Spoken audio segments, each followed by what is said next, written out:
প্রিয় শিক্ষার্থীরা, আশা করি তোমরা সবাই ভালো আছো। আল্লাহ আমাকে অনেক ভালো রাখছেন। আহ, আজকে আমরা হচ্ছে মেইনলি রাইবোজোম নিয়ে একটু কথা বলবো। তোমরা জানো যে রাইবোজোম কিন্তু আমাদের কোষের জন্য অত্যন্ত গুরুত্বপূর্ণ একটা অঙ্গাণু, মানে কোষীয় অঙ্গাণু আর কি। তো তোমরা জানো যে আমাদের যে কোষীয় অঙ্গাণুগুলো আছে, এই কোষীয় অঙ্গাণুগুলোকে কিন্তু মেইনলি হচ্ছে দুইটা অংশে ভাগ করা হয়েছে। একটা হচ্ছে তোমার আবরণী যুক্ত অঙ্গাণু, আর একটা হচ্ছে কি আবরণীহীন অঙ্গাণু, অর্থাৎ যেটাতে একটাতে আবরণী আছে আর একটাতে কি আবরণী নাই। ওকে, তো এই যে রাইবোজোম আমরা যেটা পড়তেছি বা পড়বো এখন যেটা, সেটা কিন্তু মেইনলি কি আবরণীবিহীন একটা অঙ্গাণু, অর্থাৎ এতে কোনো আবরণী নাই। কিন্তু এখানে একটু কথা বলে রাখি, কথাটা হচ্ছে যে রাইবোজোম সাধারণত তোমার কোষের ভিতরে হচ্ছে দুইটা জায়গায় থাকতে পারে। রাইবোজোম সাধারণত কোষের ভিতরে দুইটা জায়গায় থাকতে পারে। একটা কোন জায়গায়? একটা হচ্ছে সাধারণত তোমার হচ্ছে মুক্ত অবস্থায় থাকতে পারে, সেটা সাইটোপ্লাজমের ভিতরে মুক্ত অবস্থায় থাকতে পারে। কোথায়? সাইটোপ্লাজমের ভিতরে। আরেকটা কিভাবে থাকতে পারে? আরেকটা থাকতে পারে তোমাদের কি এন্ডোপ্লাজমিক রেটিকুলামের গায়ে। তাহলে একটা জিনিস খেয়াল করো, আমি যদি এভাবে একটা ছবি আঁকাই কোষের, ধরে নাও এই হচ্ছে আমার একটা কোষ, এটা হচ্ছে আমার ধরে নাও যে নিউক্লিয়াস। ওকে,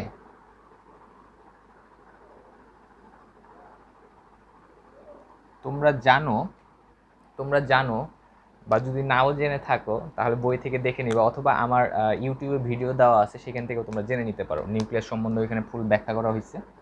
তোমরা জানো যে এই যে নিউক্লিয়ার যে এনভেলপ আছে, এই এনভেলপের ঠিক বাইরের দিকেই ঠিক বাইরের দিকেই কি থাকে? ঠিক বাইরের দিকেই হচ্ছে তোমার ঠিক বাইরের দিকেই থাকে এইভাবে শাখান্বিত অবস্থায় থাকে কি? শাখান্বিত অবস্থায় থাকে হচ্ছে এন্ডোপ্লাজমিক রেটিকুলাম। এখন রাইবোজোমগুলা কি করে? রাইবোজোমগুলা এইভাবে কোষের ভিতরে মুক্ত অবস্থায়ও থাকতে পারে সাইটোপ্লাজমে, অথবা এই যে এন্ডোপ্লাজমিক রেটিকুলামের গায়েও থাকতে পারে। ঠিক আছে, এন্ডোপ্লাজমিক রেটিকুলামের গায়েও থাকতে পারে এই অবস্থায়। ওকে, তো যদি এটা এন্ডোপ্লাজমিক রেটিকুলামের গায়ে যদি থাকে, তাহলে সেই এন্ডোপ্লাজমিক রেটিকুলামকে আমরা বলি অমসৃণ এন্ডোপ্লাজমিক রেটিকুলাম। এখন এই কথাগুলো কেন বলতেছি, সেটা হচ্ছে রাইবোজোমের কোষে অবস্থান কোথায়, তোমাদের এই টাইপের একটা কোশ্চেন চলে আসতে পারে।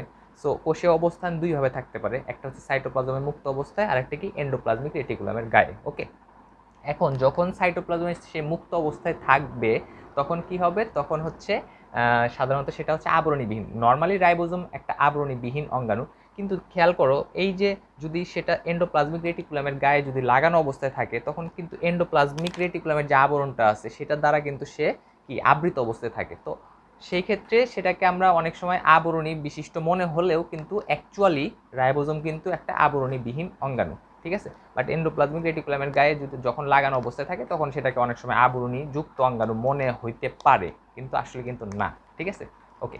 এখন তাহলে আমরা হচ্ছে রাইবোজোমের অবস্থান জানলাম, রাইবোজোম আবরণীবিহীন অঙ্গাণু কিনা সেটা জানলাম। এখন একটা জিনিস জানতে হবে, সেটা হচ্ছে ধরো যে কোনো কারণে এই যে কোষের ভিতরে মুক্ত রাইবোজোমগুলা এইভাবে পাশাপাশি অবস্থায় আছে, পাশাপাশি এইভাবে অবস্থায় আছে। ঠিক আছে, এইভাবে পাশাপাশি অবস্থায় একদম লাগানো, কাছাকাছি, খুব কাছাকাছি অবস্থায় রাইবোজোমগুলো আছে। খেয়াল করো এই এই জিনিসটাকে দেখতে কিছুটা কি পুতির মালার মতো মনে হয়। ঠিক আছে, বা মুক্তোর মালার মতো মনে হয়। ঠিক আছে, মুক্তোর মালার মতো মনে হয়। মুক্তোর মালা দেখতে কেমন? এইভাবে না?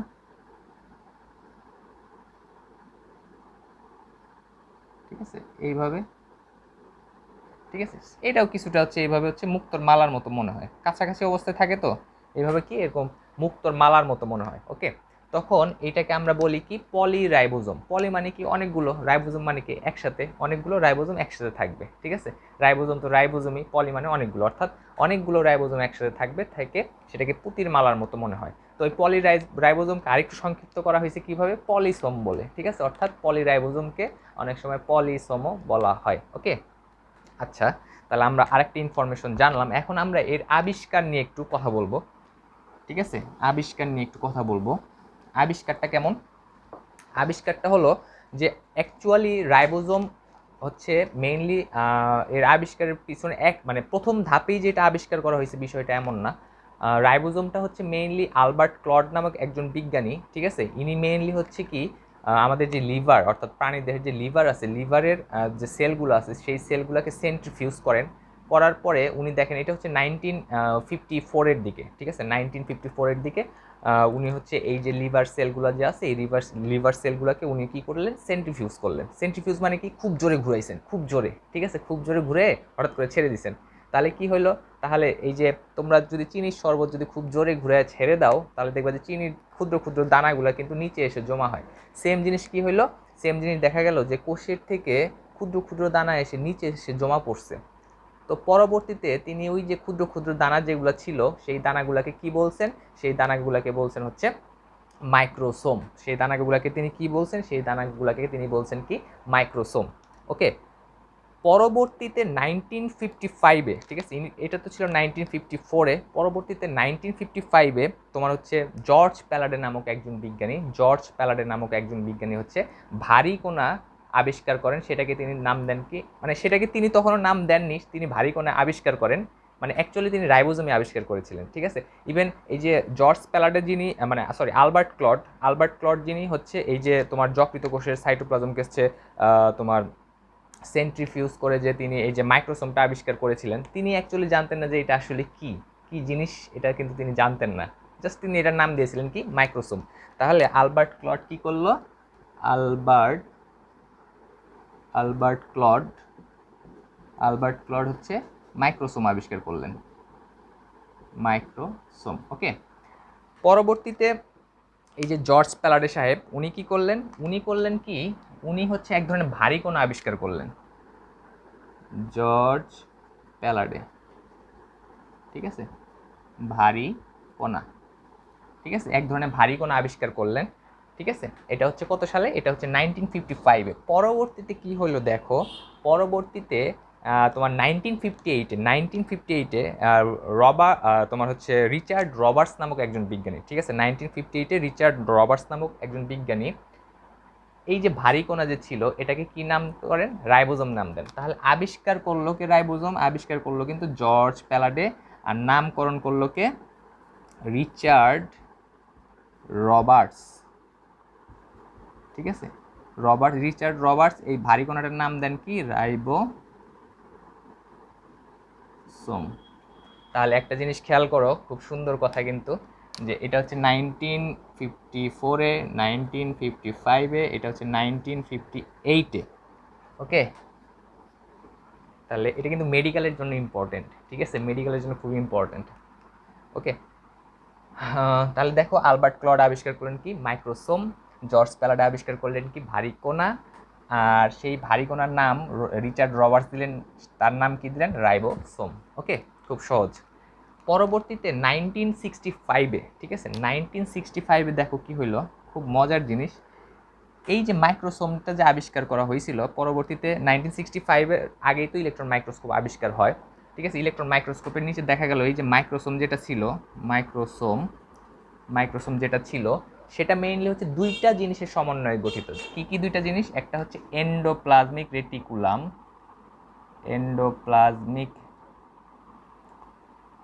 রেটিকুলাম প্লাস রাইবোজোম, ঠিক আছে। এইটা মেইনলি কি, দুইটা জিনিসের সমন্বয়ে গঠিত। একটা হচ্ছে মাইক্রোসোম, এক কথায় মাইক্রোসোম হচ্ছে দুইটা জিনিসের সমন্বয়ে গঠিত, একটা কি এন্ডোপ্লাজমিক রেটিকুলাম, আর একটা কি, আর একটা হচ্ছে আমাদের রাইবোজোম। একটা হচ্ছে এন্ডোপ্লাজমিক রেটিকুলাম, অ্যানাদার তোমার যে ম্যাটারটা আমরা পাইলাম সেটা কি, রাইবোজোম। তাহলে একটা জিনিস খেয়াল করো, এই যে আলবার্ট ক্লড যে জিনিসটা আবিষ্কার করেছিলেন সেটা আসলে কি জিনিস, কোষের ভিতরে আসলে কোন জিনিসটা, খেয়াল করো, এই হচ্ছে আমাদের নিউক্লিয়াস, এই নিউক্লিয়াসের বাইরে আমরা কি পাইছিলাম, নিউক্লিয়াসের বাইরে আমরা কি পেয়েছিলাম, আমরা পেয়েছিলাম হচ্ছে এন্ডোপ্লাজমিক রেটিকুলামের গায়ে আমরা কি পেয়েছিলাম, রাইবোজোম। অর্থাৎ যখন আলবার্ট ক্লড সেন্ট্রিফিউজ করেছিলেন তখন তিনি মেইনলি এই যে এই তোমার এন্ডোপ্লাজমিক অর্থাৎ অমসৃণ এন্ডোপ্লাজমিক রেটিকুলাম বা রাইবোজোম যুক্ত এন্ডোপ্লাজমিক রেটিকুলামের ক্ষুদ্র ক্ষুদ্র অংশ তিনি পেয়েছিলেন, ঠিক আছে, এবং তারই নাম দিয়েছিলেন হচ্ছে মাইক্রোসোম। ওকে, বাট অ্যাকচুয়ালি মাইক্রোসোম কিন্তু কোনো ধরনের রাইবোজোম না, মাইক্রোসোম হচ্ছে অমসৃণ এন্ডোপ্লাজমিক রেটিকুলাম যুক্ত রাইবোজোম, ঠিক আছে, অমসৃণ এন্ডোপ্লাজমিক রেটিকুলাম যুক্ত রাইবোজোমকে আমরা বলতেছি কি মাইক্রোসোম। ওকে, আচ্ছা তাহলে আমরা এটাও পড়ে ফেললাম। আচ্ছা, এখন আমরা যেটা জানবো সেটা হচ্ছে আর কোষে আরেক ধরনের হচ্ছে ক্ষুদ্র ক্ষুদ্র রাইবোজোমের কণা থাকতে পারে, সেটা হচ্ছে অঙ্গাণুভিত্তিক স্পেসিফিক, যেমন হচ্ছে মাইটোকন্ড্রিয়া, ক্লোরোপ্লাস্ট, ঠিক আছে। এই জায়গাগুলোতে আরএনপি, রাইবো নিউক্লিয় প্রোটিন, অ্যাকচুয়ালি এটাও এক ধরনের রাইবোজোমই, ঠিক আছে, বাট খুব একটা সুগঠিত রাইবোজোম বলা যায় না, ঠিক আছে, কিন্তু রাইবোজোম, ঠিক আছে, সুগঠিত রাইবোজোম না। ওকে, তো আরএনপি, রাইবো নিউক্লিয় প্রোটিন বলে এটাকে, ঠিক আছে। আরএনপি মেইনলি 70s রাইবোজোমও তোমরা বলতে পারো, কোনো সমস্যা নেই, 70s রাইবোজোমও এগুলো বলা যাবে, ঠিক আছে, আরএনপি বলে। তো এইগুলো সাধারণত থাকে হচ্ছে ক্লোরোপ্লাস্ট, মাইটোকন্ড্রিয়া, দেন হচ্ছে নিউক্লিয় প্লাজমেও এগুলো থাকে, নিউক্লিয় প্লাজমেও এগুলো থাকে। ওকে, আচ্ছা তাহলে আমাদের আরএনপিও শেষ হলো। এখন আমরা পড়বো যে তোমার রাইবোজোম সাধারণত, রাইবোজোমের প্রকারভেদটা কি। এক কথায় যদি আমরা বলি যে রাইবোজোম সাধারণত দুই ধরনের, একটা কি, একটা হচ্ছে 70s রাইবোজোম, আর একটা কি 80s রাইবোজোম। এস মানে কি, এস হচ্ছে ভেদভার্গ ইউনিট, ভেদভার্গ ইউনিট, ঠিক আছে, এস ইজ ইকুয়াল টু ভেদভার্গ ইউনিট। অ্যাকচুয়ালি ভেদভার্গ ইউনিট হচ্ছে এমন একটা জিনিস, সেটা হচ্ছে যে তোমার একটা কণা, বায়োলজির ক্ষেত্রে এটাকে বোঝায় যে একটা কণা কি হারে নিচে অধক্ষিপ্ত হচ্ছে, ঠিক আছে, কি হারে নিচে অধক্ষিপ্ত হচ্ছে, এইটাকেই বলা হয় হচ্ছে ভেদভার্গ ইউনিট, ঠিক আছে, কি হারে নিচে অধক্ষিপ্ত হচ্ছে এটাই হচ্ছে কি ভেদভার্গ ইউনিট। ওকে, তো এইখানে একটা জিনিস দেখো, এইখানে একটা জিনিস হচ্ছে আর আমি আরেকটা জিনিস বলে যাই, সেটা হচ্ছে তোমরা যদি ভেদভার্গ ইউনিট সম্বন্ধে আরও ডিটেলস যদি জানতে চাও তাহলে অবশ্যই আমাকে জানাবা, আমাকে মেসেঞ্জারও জানাইতে পারো, নিচে এই ভিডিওর নিচে কমেন্টেও কিন্তু জানাই দিতে পারো, ঠিক আছে, ভেদভার্গ ইউনিট সম্বন্ধে যদি তোমরা আরও জানতে চাও। ওকে, মানে কারণ এটা তো সবাই আর জানতে চায় না, তো তোমাদের যাদের বেশি আগ্রহ তাদের নিয়ে আমি অবশ্যই নতুন করে ভেদভার্গ ইউনিটের উপর শুধু ভিডিও বানাবো, ঠিক আছে। ওকে, তাহলে এই ভেদভার্গ ইউনিটের উপর ভিত্তি করে, অর্থাৎ রাইবোজোম কী হারে একটা দ্রবণে অধক্ষিপ্ত হচ্ছে সেটার উপর ভিত্তি করে 70s এবং 80s, অ্যাকচুয়ালি 70s এবং 80s রাইবোজোমের যে প্রকারভেদটা, এটা কিন্তু মেইনলি কোষভিত্তিক প্রকারভেদ, অর্থাৎ এটা হচ্ছে প্রোক্যারিওটিক জীবে পাওয়া যায়, এটা হচ্ছে ইউক্যারিওটিক জীবে পাওয়া যায়, অর্থাৎ এটা আদি কোষে পাওয়া যায়, এটা আদি কোষ, আর এটা কি প্রকৃত কোষে পাওয়া যায়। তো দেখা গেছে যে আদি কোষের তোমার যে রাইবোজোম কণাগুলো আছে সেটা হচ্ছে 70s, অর্থাৎ 70 ভেদভার্গ ইউনিট হারে নিচে পড়তেছে, অর্থাৎ নিচে অধক্ষিপ্ত হয়, আর এটা হচ্ছে 80 ভেদভার্গ ইউনিট হারে নিচে অধক্ষিপ্ত হয়। ওকে, তো এখন এই প্রত্যেকটা কোণাকেই আবার দুইটা অংশে ভাগ করা যায়, এই প্রত্যেকটা কোণাকেই দুইটা অংশে ভাগ করা যায়, একটা হচ্ছে 50s আর একটা হচ্ছে 30s, হচ্ছে আদি কোষের ক্ষেত্রে, আর প্রকৃত কোষের ক্ষেত্রে এই টেস্টটাকে আমরা ভাগ করতে পারি 60s প্লাস 40s। এখন বলতে পারো যে ভাইয়া এই যে 50s প্লাস 30s এটা তো 80s হওয়ার কথা, এটা 70s কেন হইলো, এটা অনেকেই কোশ্চেন করে। খেয়াল করে দেখো, আমরা কিন্তু এই যে ভেদভার্গ ইউনিট এগুলো কিন্তু হার, অর্থাৎ কি হারে নিচে পড়তেছে, ঠিক আছে, কি হারে নিচে পড়তেছে এইটার ইউনিট কিন্তু এস বা ভেদভার্গ ইউনিট, এটা কিন্তু কেজি না, ঠিক আছে, যে 1 KG plus 2 KG is equal two 3 KG, বিষয়টা কিন্তু এমন না, ঠিক আছে, বা ধরো যে 1 Newton plus 2 Newton is equal two 3 Newton, জিনিসটা কিন্তু এরকম না। জিনিসটা হলো যে ধরো যে 70sকে আমি দুইটা খণ্ডে ভাগ করলাম, ঠিক আছে, 70s যে রাইবোজোমটা ছিল, ধরো যে এইটাই হচ্ছে আমার 70s রাইবোজোম, তো এই একটা খণ্ড, ধরো যে এইটাকে আমি দুইটা খণ্ডে ভাগ করলাম, এটাকে আমি এইভাবে একটা খণ্ড, এটাকে আমি ধরো যে এইভাবে ভাগ করলাম, তাহলে কি হলো, তাহলে এটা হচ্ছে একটা খণ্ড, আর ঠিক এটা হচ্ছে একটা খণ্ড। ওকে, তাহলে এই খণ্ডটাকে আমি কি দুইটা খণ্ডে ভাগ করলাম, মানে 70s রাইবোজোমটাকে আমি দুইটা অংশে ভাগ করলাম। তো দেখা গেছে যে এই অংশটা তখন নামে কি 50s হারে, অর্থাৎ 50 ভেদভার্গ ইউনিট হারে, আর এইটা নামে কি 30 ভেদভার্গ ইউনিট হারে, ঠিক আছে। এই জন্য এটাকে বলা হয়েছে 50s, এটাকে বলা হয়েছে 30s। সেম জিনিস হচ্ছে প্রকৃত কোষের ক্ষেত্রে, সেম জিনিস দেখো, সেম জিনিসও কিন্তু প্রকৃত কোষের ক্ষেত্রে। ধরে নাও যে এইটা হচ্ছে আমার 80s রাইবোজোম, তো যখন আমি এটাকে ভাঙবো তখন কি পাওয়া যাবে, এরকম একটা তোমার 60s পাবো, আর একটা পাবো কি এরকম একটা 40s পাবো, অর্থাৎ এইখানে কিন্তু আমরা এটা কিন্তু কোনো ওজন না যে দুইটাকে যোগ করলে আবার সেই আগের ওজনে ফিরে পাবো। অর্থাৎ যখন আমরা এটাকে ভেঙে ভাগ করব, যখন দুইটা ইউনিট পাবো, তখন দেখা গেছে যে প্রত্যেকটা ইউনিট, অর্থাৎ এইটা নামে হচ্ছে 60s হারে অধক্ষিপ্ত হয়, অর্থাৎ 60 ভেদবার্গ ইউনিট হারে নিচে অধক্ষিপ্ত হয়। এটা দেখা গেছে যে 40 ভেদবার্গ ইউনিট হারে নিচে অধক্ষিপ্ত হয়। ঠিক আছে, এটা কিন্তু কোনো ওজন না। ঠিক আছে, ওকে, আশা করি তোমরা বুঝতে পারছো।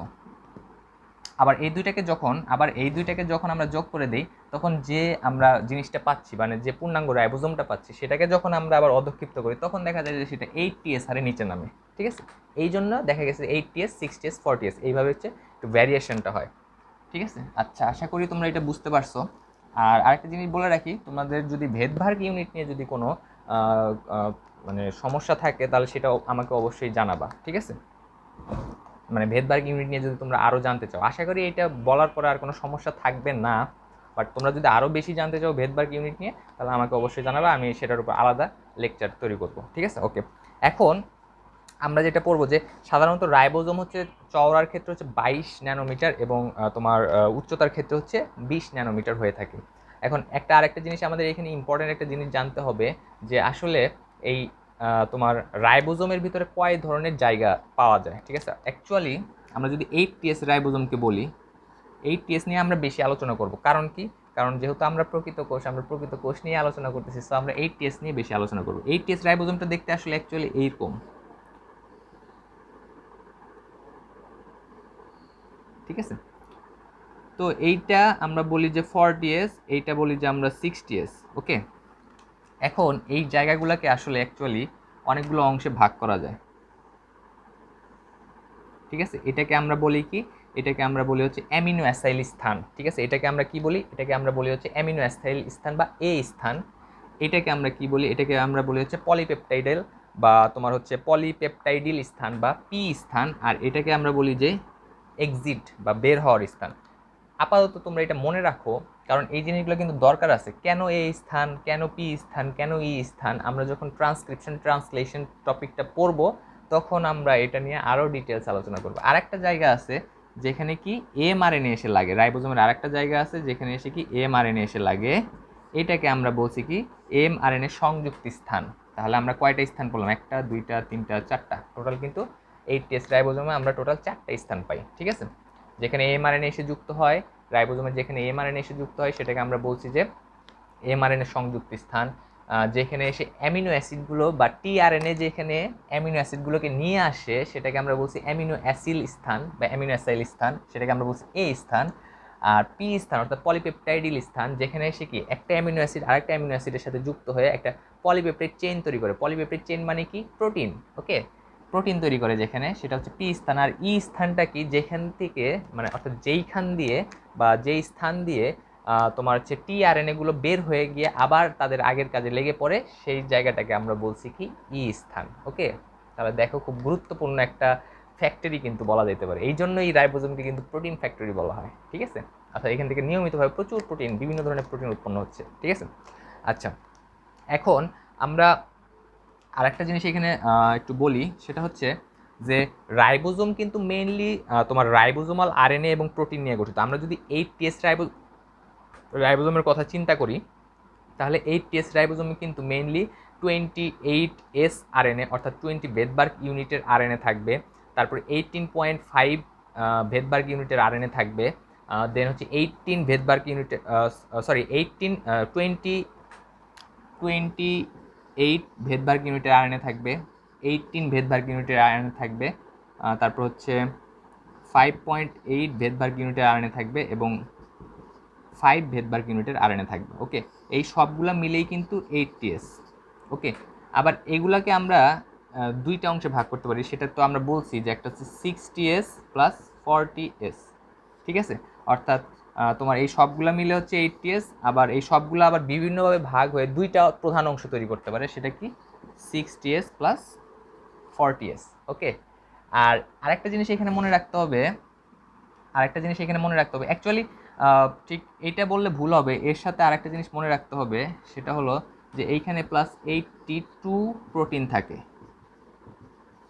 অর্থাৎ 82 প্রোটিন বলতে 82 টাইপস অফ প্রোটিন। ঠিক আছে, অর্থাৎ তোমার হচ্ছে 82 না, 80, অর্থাৎ 80 টাইপস অফ প্রোটিন থাকে, 80 টাইপস অফ প্রোটিন। ঠিক আছে, 80 টাইপস অফ প্রোটিন কিন্তু এখানে থাকে। তাহলে খেয়াল করো যে এই ভেদভাগ বিশিষ্ট, অর্থাৎ ভেদভাগ ইউনিট বিশিষ্ট RNA plus 80 types of protein, ঠিক আছে, এগুলা মিলে কি হয়, 8ts RNA হয়। আর আমরা 8ts RNAটাকে আরও দুইটা প্রধান অংশে ভাগ করতে পারি, একটা কি 6ts RNA, একটা 4ts RNA। তাহলে অ্যাকচুয়ালি আমরা যদি ডাইরেক্টলি বলি যে এই যে এই ইউনিটগুলো আছে প্লাস 80 টাইপস অফ প্রোটিন আছে, অর্থাৎ 28, 18, 5.8s আর 5.0s অর্থাৎ ভেদভাগ ইউনিটের যে RNA-গুলো আছে, এই RNA এবং প্রোটিনগুলোকে আমরা প্রধানত দুইটা উপ এককে ভাগ করতে পারি, একটা 6ts, একটা 4ts। পরবর্তীতে এই 6ts 4ts মিলে কি হয়, 8ts। ঠিক আছে, সুন্দরভাবে মিলে গেল না? সুন্দরভাবে কিন্তু মিলে গেল।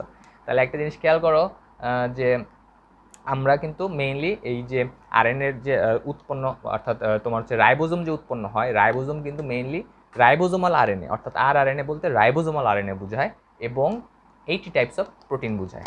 ঠিক আছে, 80 টাইপস অফ প্রোটিন এবং রাইবোজোমাল আরএনএর মিলিত সম্মিলিত যে তোমার অংশটাই, সেটাই কি, সেটাই হচ্ছে আমাদের এই রাইবোজোম। ঠিক আছে, ওকে। তাহলে আশা করি তোমরা এইটুকু পর্যন্ত বুঝতে পারছো। এখন রাইবোজোমের কাজটা কি? রাইবোজোমের কাজ আমরা অলরেডি রাইবোজোমের যে স্থানগুলো আছে সেখান থেকে কিন্তু আমরা বুঝে গেছি যে রাইবোজোমের কাজ হচ্ছে প্রোটিন উৎপন্ন করা। ঠিক আছে, সো অ্যাকচুয়ালি বাট তোমার রাইবোজোম যখন প্রোটিন উৎপন্ন করে, এটা একটু মনে রাখবা সবসময়, রাইবোজোম যখন প্রোটিন উৎপন্ন করে, প্রোটিন উৎপন্ন হওয়ার আগ মুহূর্ত পর্যন্ত তারা কিন্তু এই যে দুইটা উপ এককে ভাগ থাকে, দুইটা প্রধান উপ এককে তারা ভেঙে থাকে, ঠিক আছে, বা পৃথক হয়ে থাকে। ঠিক আছে, যখনই প্রোটিন উৎপন্ন হয় তখনই এই দুইটা উপ একক একত্রিত হয়ে যায় এবং কি 8ts রাইবোজোম তৈরি করে। 7ts এর ক্ষেত্রে সেম, যে তারা দুইটা হচ্ছে 50s এবং 30s, এই দুইটা উপ এককে ভাগ হয়ে থাকে। যখনই প্রোটিন তৈরি করার সময় হয় তখনই তারা 50s এবং 30s একত্রিত হয়ে 7ts রাইবোজোম উৎপন্ন করে। ঠিক আছে, এবং প্রোটিন উৎপন্ন করতে পারে। ঠিক আছে, আশা করি তোমরা রাইবোজোম সম্বন্ধে পুরোটুকু ক্লিয়ার হইতে পারছো। এছাড়াও যদি তোমাদের কোনো ধরনের যদি সমস্যা থেকে থাকে তাহলে আমাকে অবশ্যই কমেন্টে জানাবা, আমি অবশ্যই সেটার উপর ভিডিও বানাবো। আর ইনশাল্লাহ আমরা খুব দ্রুতই আমাদের ফেসবুক যে চ্যানেলটা আছে, তোমার ফেসবুক যে গ্রুপটা আছে, সেই গ্রুপের পক্ষ থেকে আমরা খুব দ্রুতই আমরা ভিডিও ক্লাসের ব্যবস্থা করব। ধন্যবাদ সবাইকে, আসসালামু আলাইকুম।